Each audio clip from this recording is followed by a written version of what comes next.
Hello and welcome back to the channel for my regulars, and welcome to anyone who is new. I have not posted a video for a while, and this is because I have been extremely busy with work and other things, so my apologies to anyone who's been missing me that badly, but I will try and be a bit more regular in my video posting going forward. Now in today's video, it's something I've been wanting to do for a long time, so I am very pleased to be able finally to have got around to doing this. In this video, I am going to talk about Scottish independence, and specifically I am looking at this from a negotiation perspective rather than a more political one.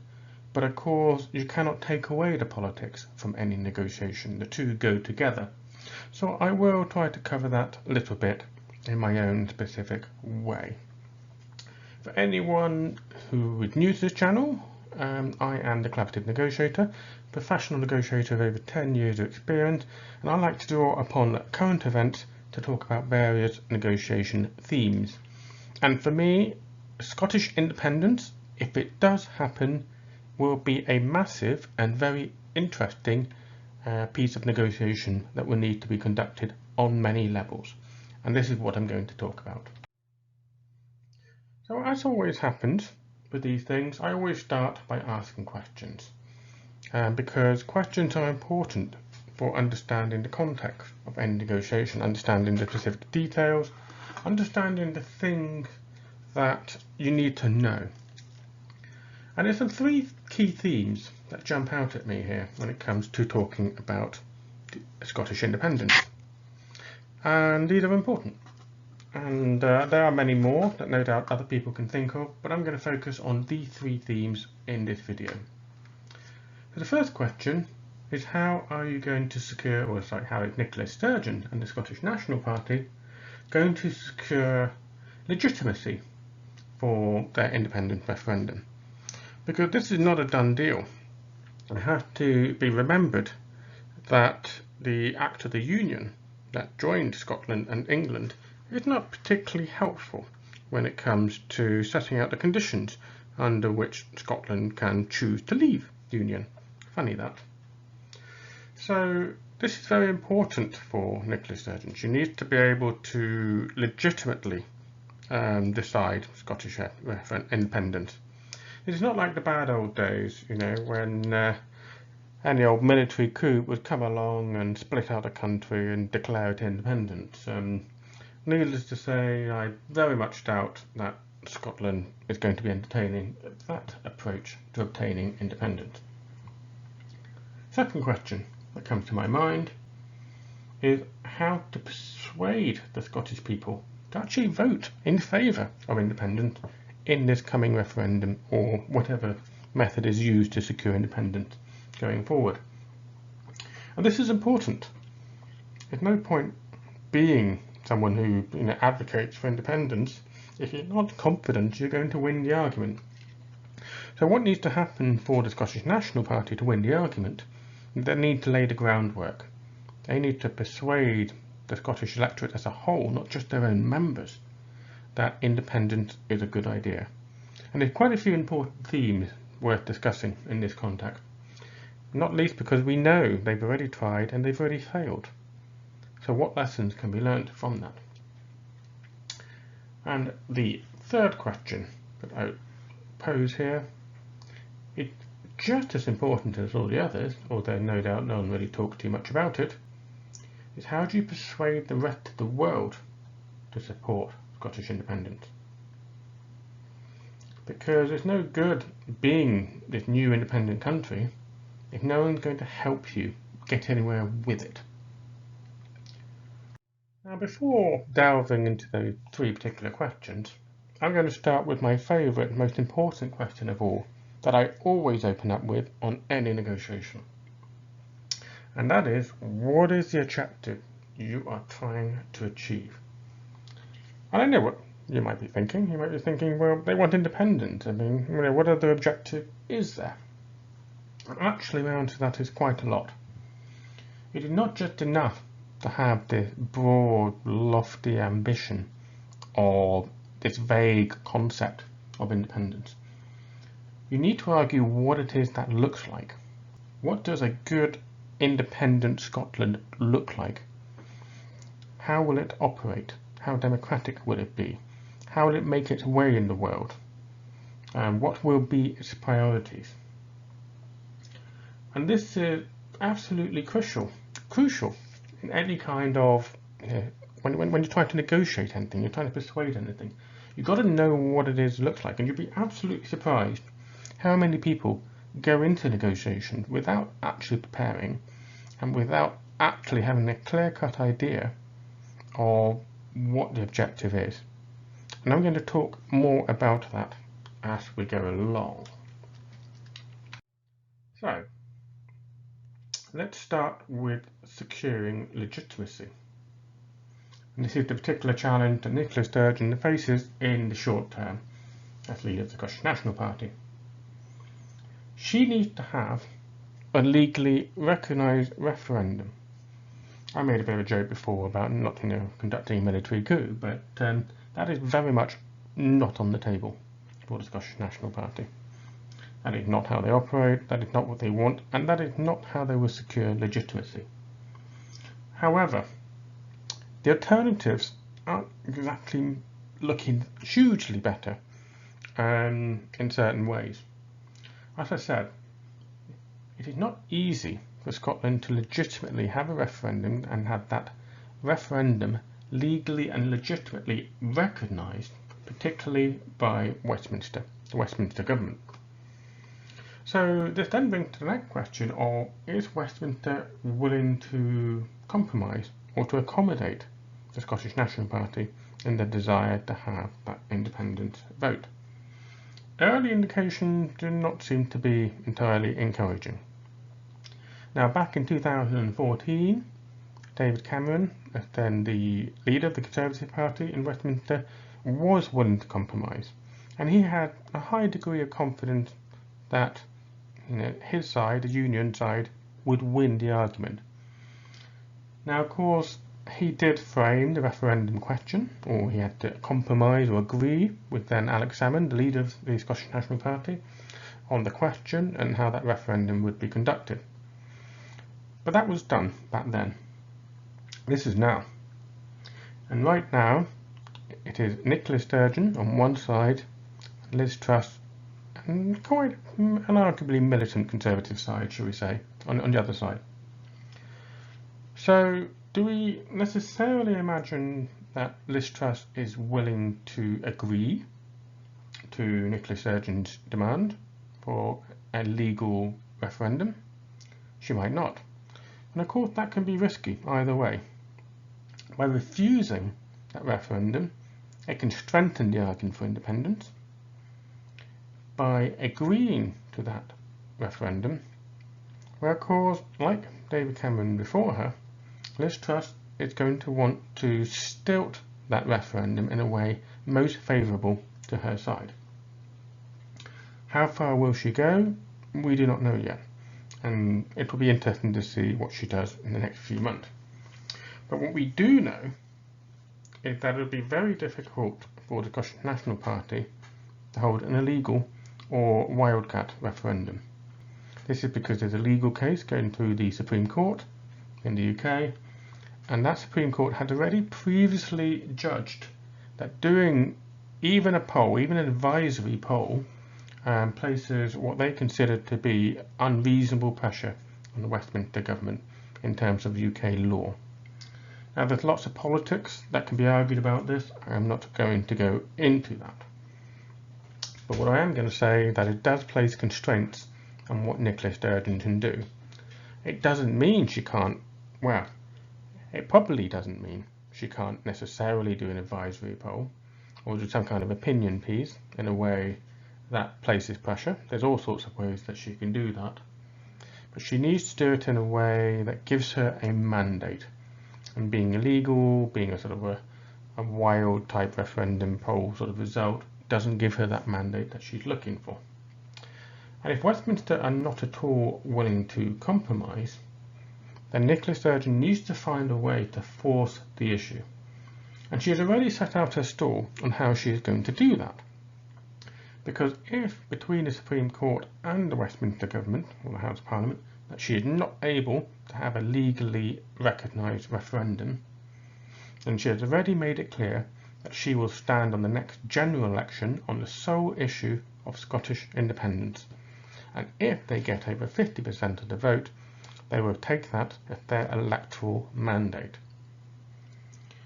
Now, this is quite an interesting one, because not only is it a way around the problem from the Scottish National Party's side, it also sets a very interesting dilemma for the Conservative Party in Westminster. Because at some point there was going to have to be a general election. And that is going to be a very painful general election for them, if not only arguably they lose it, but also at the exact same time they run the risk of breaking up the Union, all in that same election. So Nicola Sturgeon, one way or another, is finding ways to pressure Westminster.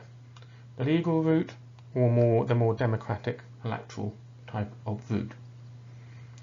And so it will be interesting to see how that pans about.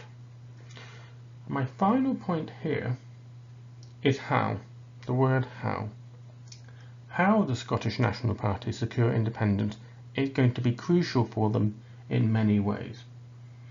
We saw this, or the consequences of this, when the Catalans tried to hold an illegal referendum that was rejected by the Supreme Court in Spain. As a consequence of that, that created a whole bunch of constitutional and legal problems. And I'm not at all versed in Spanish politics, so I won't go any further than that. But what I will say is that it is very clear that the Scottish National Party have seen what has happened, and they are determined to avoid a repeat of that scenario. So they need to find ways of putting pressure, but they need to try and do it legally. And this is important not only for securing their objective of an independence, hence back to my question of what does a good independence look like, but it sets the tone for what they do going forward, what an independent Scotland will look like. Because an independent Scotland that comes into being in very sort of contentious circumstances creates an awful lot of additional problems for the Scottish Government to deal with. So independence is going to be difficult enough without trying to make the job even harder. And so that is why how independence is secured is going to be so important to this question. So moving on, let's ask first a little bit of a question, an important one. We want to look back before we can look forward. Because there was an independence referendum in 2014, and the Scottish National Party and Alex Salmond lost it. So we need to ask, why did they lose it? Why did they lose that referendum? And there's a variety of answers that people might come up with here. One might be false promises. So those campaigning for the Union on all sides of the political parties, Conservative, Labour, whoever, they said to Scotland that if they remained as part of the Union, certain things would happen for them. More devolved powers, more benefits, shall we say, remaining within the EU, whatever it may be. And this is one of the crucial arguments that Nicola Sturgeon is making, is that those promises were not kept. This then gives her, or adds to her legitimacy in calling for a second referendum. That's quite a compelling argument. I know it's quite a politically contentious one, but it is certainly there. And it is a reason. And it's a reason why they lost. So she needs to develop a strategy, Nicola Sturgeon needs to have a strategy to head off future false promises that can be bought by the Scottish electorate. She will be reminding them that they were promised all sorts of lovely good things in 2014, none of which were delivered. That would be one of her attack angles, I am sure. So she's going to be developing a strategy to head this off in the next referendum. Another point worth making is that maybe the Scottish people really don't want to go independent, by and large.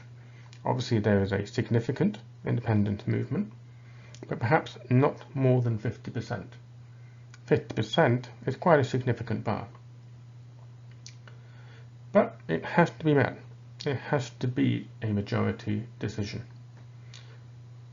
So that is again something else that the Scottish National Party will be keenly aware of. They will have access to polling and so on, and they will be aware how the mood is shifting, and they need to find ways to shift it even further. It can be argued that in 2014 they didn't do that good a job in establishing the public mood, as it were. So they need to be more sure. And this is one of the things that has been noted about Nicola Sturgeon, is that she's a very adept politician. She proceeds cautiously and on basis of as much evidence as possible.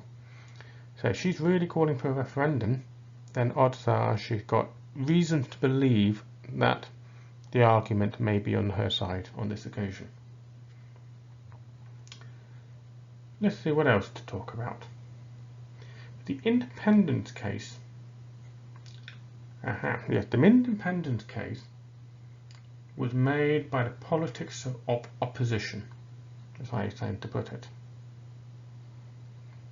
So, if we look back to 2014, and of course I'm not Scottish, so I cannot speak too definitively on this. But I think one of the things that really struck me was just how poor the Scottish National Party advocated its case for referendum.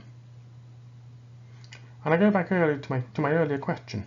What is the objective that you're trying to achieve? And so it seems rather ironic that having campaigned for independence for so long, when it actually came to it, the Scottish National Party of 2014 was very poor at explaining it, explaining what good looks like. They produced a whole host of papers, and the analysis, the underpinning assumptions for those papers, was rather poor, to put it mildly. They didn't have clear-cut questions on what the government looked like, what currency would be used, what defence policy would be used, where Scottish revenues would come from, how would they deal with the North Sea oil revenue question. They didn't have genuinely good answers to any of those key questions.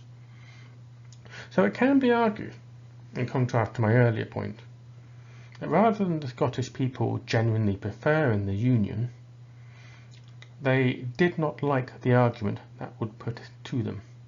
It could have been an economic argument, shall we say. I think there's a strong case for arguing that the Scottish electorate did a cost-benefit analysis and found the SNP argument rather wanting. So that again is something else that the SNP should have learnt from 2014, is that they really need to understand how to explain what an independent Scotland looks like and how it will go forward into the world. And one of the barriers that they had at the time was that they didn't have enough history of governance. Now this is interesting, because since then, despite them failing to win the independent referendum, the Scottish National Party has been absolutely dominant in ruling the Scottish Parliament. So whatever mistakes they make, it can generally be taken that the Scottish people quite like having them in charge.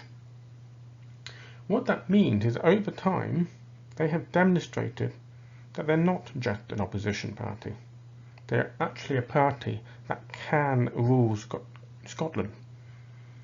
And it is perhaps an example of this with the very striking contrast between how Nicola Sturgeon approached the pandemic crisis and how Scotland handled that compared to the rest of the UK, where Boris Johnson was in charge and his handling of the pandemic was not, shall we say, the most favourable or the most competent.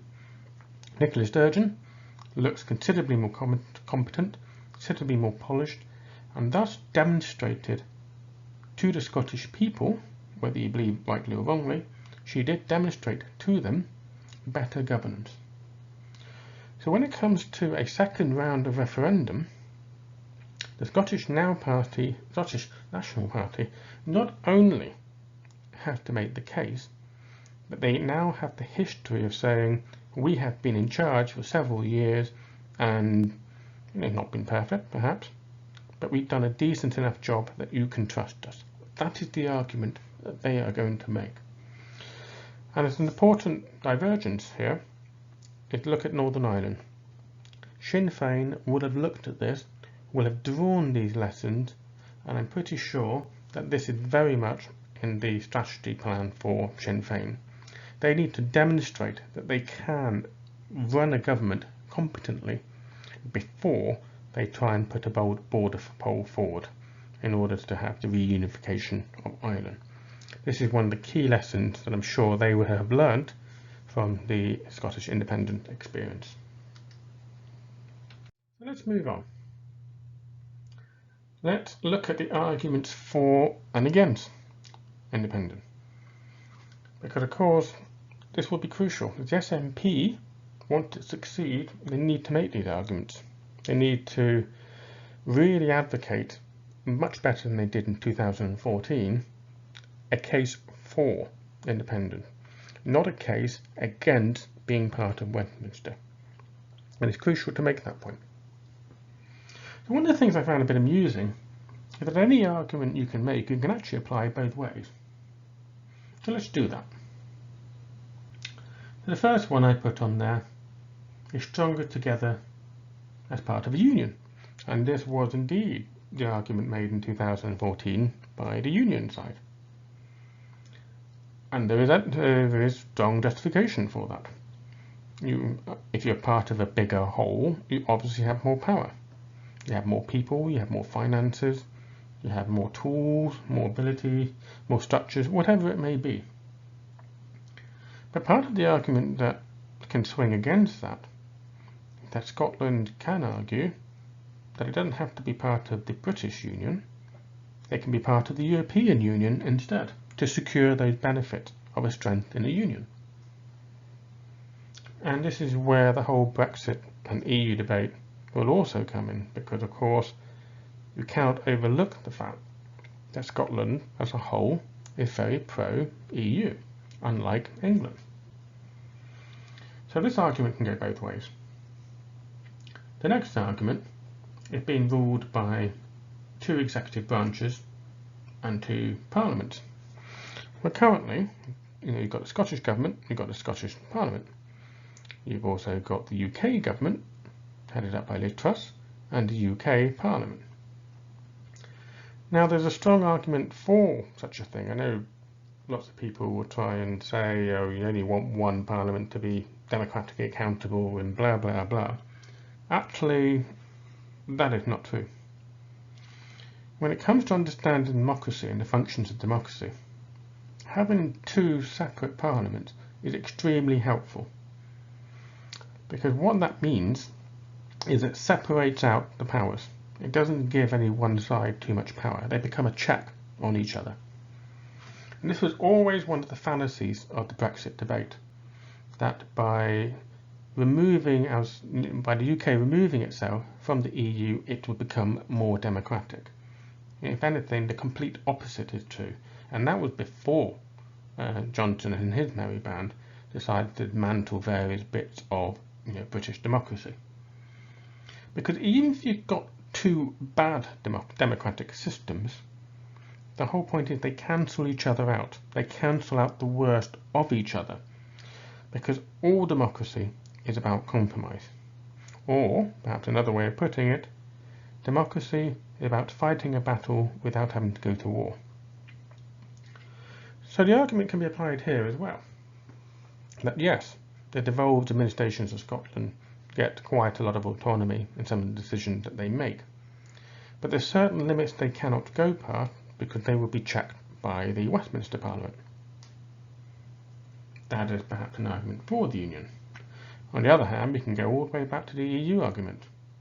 Scotland can ensure the exact same benefit by not having Westminster as the second Parliament, but by having the EU Parliament as the second Parliament. So that argument again can also go either way. Now, of course, we couldn't overlook the economic argument. By being part of a bigger whole, you have more economic tools, you have more flexibility. You have, if you have regional poverty or regional catastrophe, then of course other regions, part of the same union as you, can send support or financial aid, etc., etc. But again, this argument, you can make it in the context of the Union of the UK, or you can also make it in the context of being part of the European Union. You can also make a complete reverse argument from the Scottish side that being a smaller, more agile parliament would make them more responsive to the wishes of the Scottish electorate. And that actually they may not be a bigger country, and they may indeed be a smaller country, but that is not necessarily a barrier for success. And quite a lot of SNP politicians have been making this point. They have pointed out that small countries like Portugal or Iceland or Norway are considerably smaller countries than Great Britain. Switzerland is also a much smaller country. Yet they themselves are able to get on with things quite well despite their small size. So there's no automatic reason why Scotland should not be able to do the same. Having said that, there are certain constraints, and that has to be acknowledged. And that was perhaps one of the reasons why the SNP failed so badly in 2014, is they tried to pretend those constraints did not exist. Having a more honest conversation where you can acknowledge the constraints and say that you have a plan to address them is arguably a better strategy for trying to win a referendum. So hopefully for the SNP they've learnt that particular lesson, and I'm detecting that they're making those arguments this time round. And of course, I've touched upon this briefly, but democratic accountability. The Scottish Government can be directly accountable to the Scottish people for all aspects of government policy, whether that's social, political, economic, military, defence, whatever. Westminster feels very remote to Scotland. Now this was the argument, of course, made against being ruled by Brussels. But Brussels is a very different construct. Everyone recognised that it is a broader membership. Whereas I think for Scotland, they don't feel the same. And the point has to be made that the recent democratic and economic performance from Westminster, particularly in the last 12 years, particularly in the context of Brexit, well, it's not looking good, quite frankly. So that again is one of the strongest arguments that the SNP has, to get away from Westminster. And I stress this point. They can make that argument, but they must not make it their strongest argument. Their strongest argument, if they wish to succeed, must be what independent Scotland is for, not what it is against. And this will be crucial to securing the legitimacy from the Scottish electorate of their proposal, of their mandate to go independent. Because it's not just enough to say we will be richer or we will have more flexibility. They need to also explain how will the Scottish Government be more accountable. Because the Scottish electorate, I have no doubt, will be very interested in understanding that. So this is the Brexit effects, perhaps, is my final point to make here. That weirdly, Brexit also swings either way.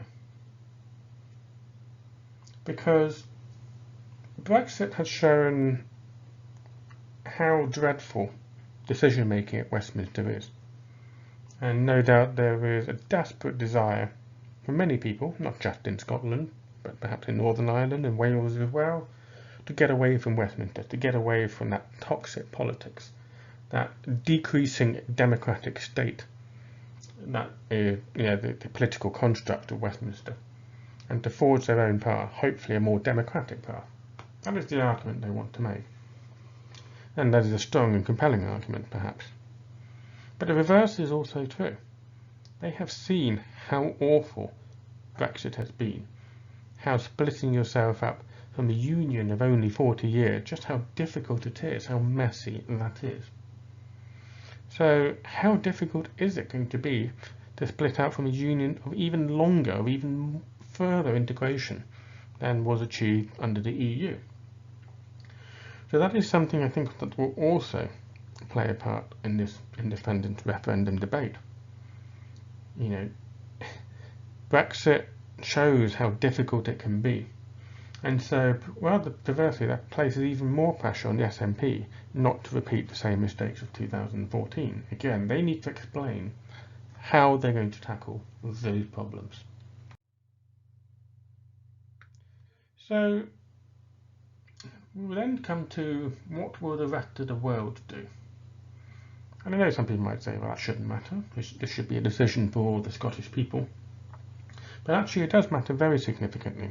Because again, the SNP need to have a picture of how Scotland, or an independent Scotland, will face the rest of the world, how it will conduct itself, because that will be absolutely crucial, not only to winning the independence argument, but also to being able to successfully implement the vision that they've argued for. And so we've got some obvious issues here. The EU. Will they be making an argument to rejoin the EU? And how difficult and problematic is that going to be? Now, it can be argued that it shouldn't be too problematic. The EU, I think, has already indicated that it is certainly willing to consider Scotland as a candidate country. And of course, Scotland, until last year, was part of the EU. So despite the absolute determined efforts of the Brexiteers in Westminster to create divergence, at this point in time, it is not too difficult for the Scottish government to reverse that and to remove all the divergence and go back to realigning with the EU, which will make it easier for them to rejoin. However, this is not necessarily going to be an easy process, and perhaps we should assume it's not going to be a quick process.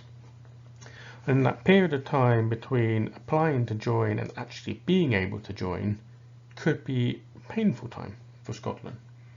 There could be lots of economic challenges, lots of economic hurdles that they have to face. So this will be an important question that they need to be able to answer. And in the context of that, but not directly related, the Spanish Catalonia argument. Will Spain block the accession of Scotland because of fears of Catalonia doing the same? And this, hopefully, I suppose wouldn't be a feature, but it cannot be ruled out. And again, any future Scottish government would have to have a plan for dealing with this. How will they reassure Spain not to block their application to rejoin the EU? That will be important if they wish to credibly establish an argument to the Scottish electorate that they can rejoin the EU. Going a bit beyond the EU, but in a very similar vein, Scotland also needs to determine how will they join all those international institutions. Think of what has happened to the UK. They left the EU and a whole host of structural and technical problems suddenly became apparent.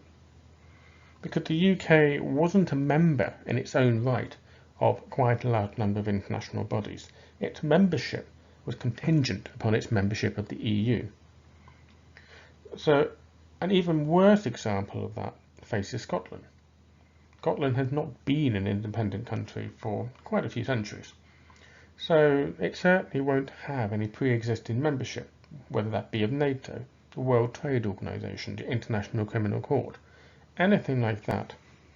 Scotland does not exist, essentially, because it's either been part of the UK or it's been part of the EU. So all of that has to be set up from scratch. And it should not be underestimated what a massive resource burden this would be on the Scottish Government. It is a huge task. The British Government has not gripped it very well. It has made an absolute shambolic mess of doing it, but at least it has actually done it. It already had established institutions, already had a civil service that was capable of doing that work, albeit not in the most efficient way possible.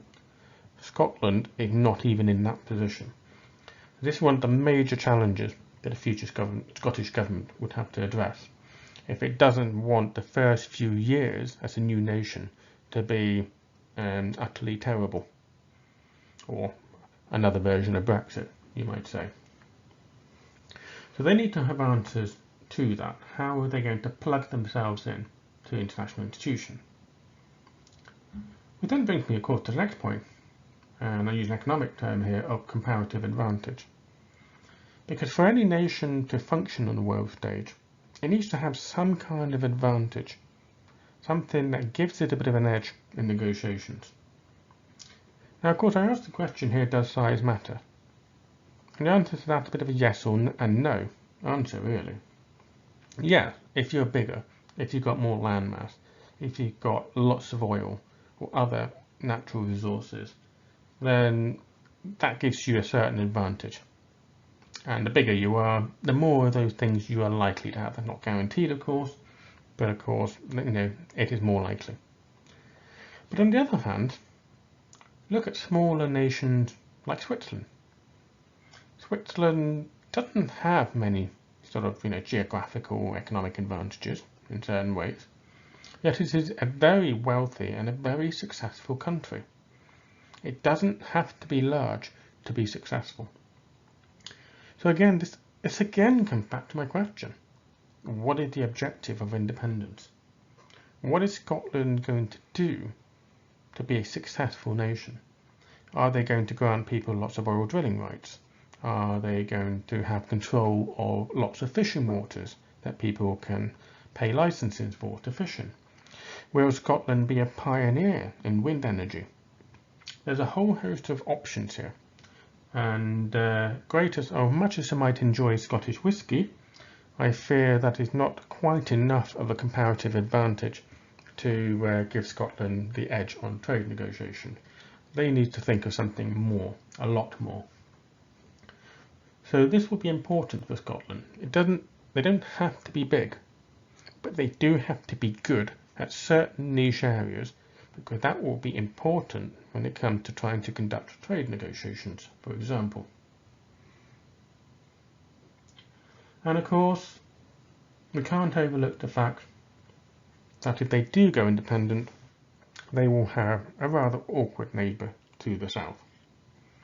Now, I'm not just talking about what is left of Great Britain blocking Scotland in many ways, although of course that is most definitely a possibility. But I'm talking about even geographic awkwardness. So let's imagine, for example, that Scotland wants to rejoin the EU, or does rejoin the EU.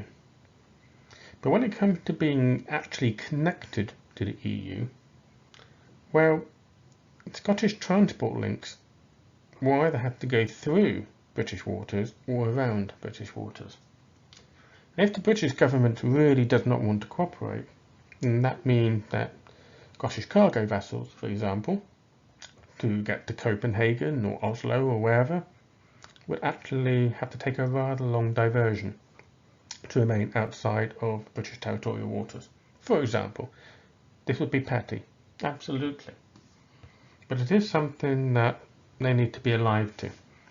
So again, any future Scottish government not only needs to negotiate a split with what is left of Great Britain, but needs to try and find a way of avoiding it becoming too acrimonious.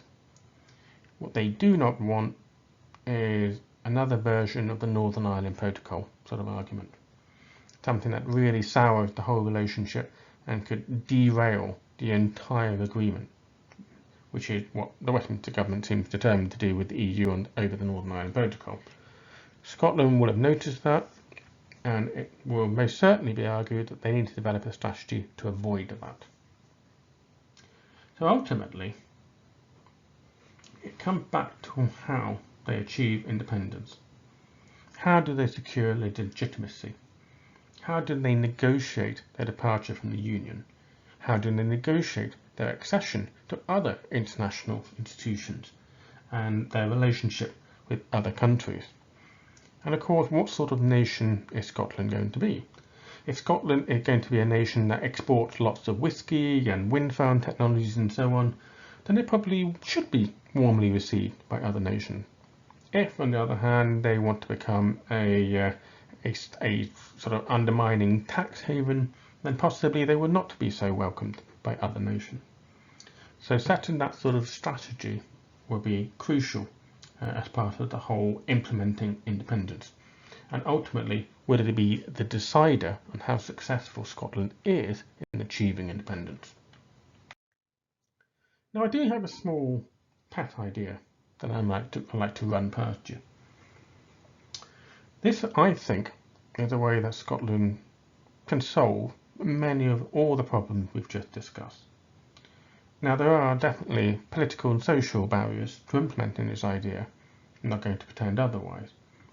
But I think it's a very interesting idea, and perhaps it seems to be rather of a shame that the Scottish National Party are not actively considering it. My idea is that rather than trying to go it completely alone from day one of Scottish independence, Scotland should find someone to join with. Now, I know many people will make the argument that Scotland can do this with Norway. Let's park that. And let's use the Republic of Ireland in this particular example, just because then I can use the catchy title, A Confederacy of Celtic Nations. To think about it, let's imagine that Nicola Sturgeon goes to the Republic of Ireland and says Scotland's going to become independent. But that is independent from the Union, that is not necessarily independent of anyone else. We get to choose who we form a union with. That is the whole point of independence, after all. And let's say she makes the case to the Republic of Ireland, let's join up, let's create a confederacy where the Republic of Ireland and Scotland join up as a sort of very closely aligned two-in-one nation sort of policy. And let's say, for the sake of argument, the Republic of Ireland really likes this idea. Now, let's see, why would this work? There's a number of reasons, or a number of benefits that can be secured from implementing this strategy. For starters, if the SNP makes a strong argument that they should rejoin the EU, then by becoming a part of the Republic of Ireland, they gain instant EU membership. They don't have to negotiate, they don't have to argue. They just join under Ireland membership. And the same goes for all the other international bodies. They literally save themselves a whole host of work, and right from the very beginning, they're members. They can be using the euro, which, by the way, just in case anyone doesn't understand this, Scotland can choose to use the euro even without the European Union's consent, if they do. They can do the same with the British pound, and this is one of the arguments that tripped them up in 2014. They hadn't decided how they would do that. Of course, they could create their own currency, but there's lots of risk in doing that as well. But they can solve all of those arguments by simply saying they'll join the Republic of Ireland, they'll become instantly part of the EU, and everyone will immediately switch over to the euro. There's obviously lots of arguments that can be made against that, but it's a clear-cut argument. And it solves many of the complex technical issues that the Westminster government has rather sort of naively found itself embroiled in. Also, by joining up with the Republic of Ireland, this gives them a little bit more comparative advantage, particularly when it comes to water. You can think of how much coastline, how much sea a combination of Ireland and Scotland actually controls. They would control far more than England does. They would have a huge advantage in that area. And that also would be something that would really support Scotland when it comes to negotiating with the likes of the EU Commission. All that access to sea territory is a valuable commodity. And if they join up with the Republic of Ireland, well, you increase the value. It is that simple. So you combine their might, you combine their finances, you combine their population. So all the disadvantages of being a small nation, yes, they're both two small nations, but are two small nations that joined up together to operate in a similar way to a bigger nation. So this can be quite beneficial for both the Republic of Ireland and Scotland in terms of how they place themselves in the world, how they negotiate trade deals, for example. They are a bigger market, and more countries are likely to be willing to compromise with them, shall we say. Now, of course, make no mistake, I'm not sure whether the Irish and Scottish people necessarily love each other that much that they want to be combined under one nation. So we'll park that for now as a social or political argument. But what I do want to focus on is the fact that this would represent a massive threat to Westminster. Not only in the context of suddenly they've got bigger neighbours and probably more successful neighbours surrounding them, but also because it threatens even further breakup of the Union.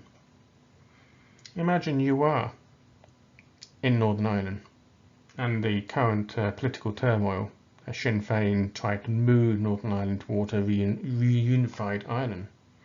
How much easier do you think that argument will be for Sinn Féin if they say, well, we can just join the Confederacy with Scotland and the Republic of Ireland?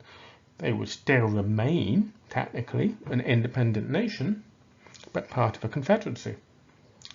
So, a little bit like the whole Good Friday Agreement was originally, in that it is not an illusion, it'd be wrong to call it an illusion, but the borders didn't matter so much because everyone was part of the European Union. In the same context, the borders won't matter so much because they would be part of a confederacy, a different union. So they would have access to the Republic of Ireland, but they could also ensure they had good access to the rest of Great Britain. I'd also argue that even Welsh independence might get a bit of a boost from this concept as well. This is why I float this idea of a confederacy of Celtic nations. It's something that would be very interested to argue for. I don't think the SNP will be doing that. But we should be under no illusions that there will be some significant barriers to this idea as well. So what conclusions can we draw from the imminent or impending Scottish independence debate? Well, regardless of the legalities of how they secure a referendum, if they can, or whether they have to go to a general election to secure that mandate, any kind of split, like any kind of divorce really, tends to be quite messy. And I think it pays for the SNP to understand this and to understand that they need to construct a narrative on how they're going to deal with that. The SNP will have seen how awful Brexit has been. So will the Scottish electorate. And prior to any, or a majority of the Scottish electorate putting that crucial X on the For Independent box, they are going to want answers to what the Scottish Government is going to do to prevent or mitigate any damage from splitting up from the Union. So they need to have that debate, they need to have that argument, and they need to have that strong analysis and conviction to carry it through. Otherwise, they're not going to make the case. And the case has to be for, not against. It's perhaps a bit too easy in Scotland for them to argue that they don't want to be ruled by the Conservative Party anymore. Yes, that is an obvious argument that they can make. But even more crucial is the argument, what is independence for? What would they achieve with independence? Rather than what were they trying to get away from? And so they need to have a genuine understanding of what that means. What is a good independence? They need to have a vision. Does the SNP have that? The Scottish electorate will be deciding on that. But I think the biggest advice I would give is not only to have that clear-cut objective, but also to make friends. Whether that be this Celtic nations idea, whether that be as part of all the trade deals and so on that they will need to negotiate. They need to be able to negotiate with a whole host of wider stakeholders if they're successful in achieving independence. They will need, for example, the US to support their case. They will definitely need the EU to be more than just lukewarm. And they will need a lot of people willing to help them reconstitute their country in the way that they advocate. And for that to happen, other countries, other organisations need to also think that an independent Scotland has something to offer for them. So that's perhaps how I would conclude on that particular argument. So we shall see how this has been a bit of a longer video, so my apologies for that. I've been waffling along. But I think this is an interesting debate, and I look forward to seeing what they do. How does Nicola Sturgeon overcome all these challenges, and how does she make the case?